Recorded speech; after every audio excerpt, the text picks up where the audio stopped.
नमस्कार दोस्तों, स्वागत है आपका आईपीओ विद प्रॉफिट पर, जहां आपको मिलती हैं शेयर बाजार की सबसे बड़ी और ब्रेकिंग न्यूज़, डीप एनालिसिस और निवेश के बेहतरीन अवसर। आज हम बात करेंगे 3 बड़ी खबरों पर: भारत इलेक्ट्रॉनिक्स का 6% क्रैश, पेटीएम की धमाकेदार वापसी और केबीसी ग्लोबल के बोनस मेनिया के बारे में। ये वीडियो होने वाला है काफ़ी इंटरेस्टिंग और इन्फॉर्मेटिव, तो बने रहिए हमारे साथ।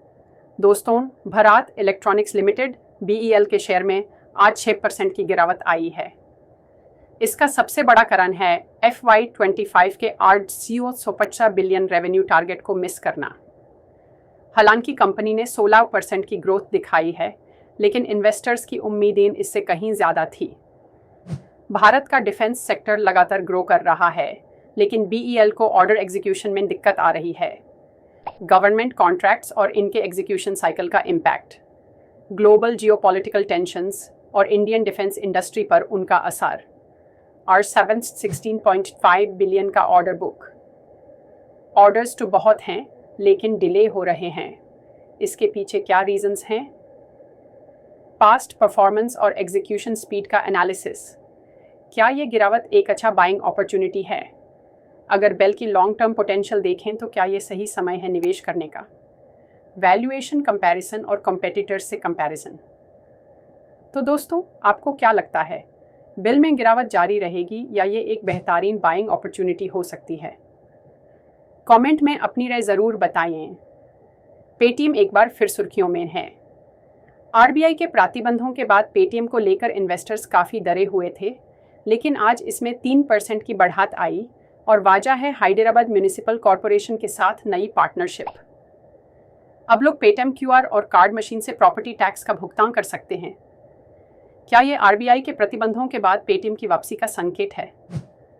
RBI ने पेमेंट बैंक सर्विसेज पर रिस्ट्रिक्शंस लगाई थी। इसका पेटीएम के बिजनेस मॉडल पर क्या इम्पैक्ट पड़ा?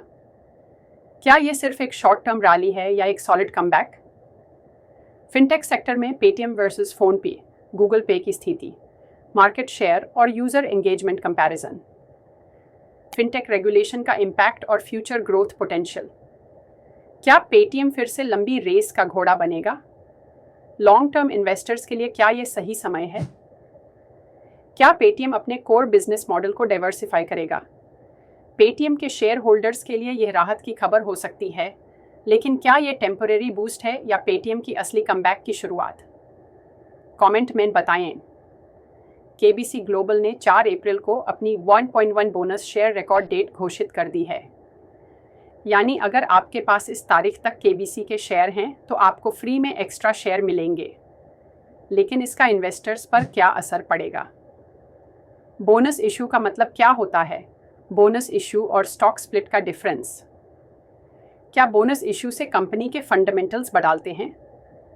क्या बोनस इशू के बाद शेयर की कीमत बढ़ेगी या गिरेगी? हिस्टोरिकल डेटा से कंपैरिजन। इन्वेस्टर साइकोलॉजी और ट्रेडिंग वॉल्यूम का इम्पैक्ट। पिछले कुछ सालों में ऐसे बोनस देने वाली कंपनीज का क्या ट्रेंड रहा है? क्या शॉर्ट टर्म और लॉन्ग टर्म रिटर्न्स पर इसका असर होता है? केबीसी ग्लोबल का यह फैसला इन्वेस्टर्स के लिए फायदेमंद होगा या नहीं? क्या आप इस स्टॉक में निवेश करेंगे? अपनी राय हमें नीचे ज़रूर बताएं। तो दोस्तों, आज हमने 3 बड़ी खबरों का डिटेल्ड एनालिसिस किया: भारत इलेक्ट्रॉनिक्स का गिरना, पेटीएम की वापसी और केबीसी ग्लोबल के बोनस मेनिया के पीछे का सच।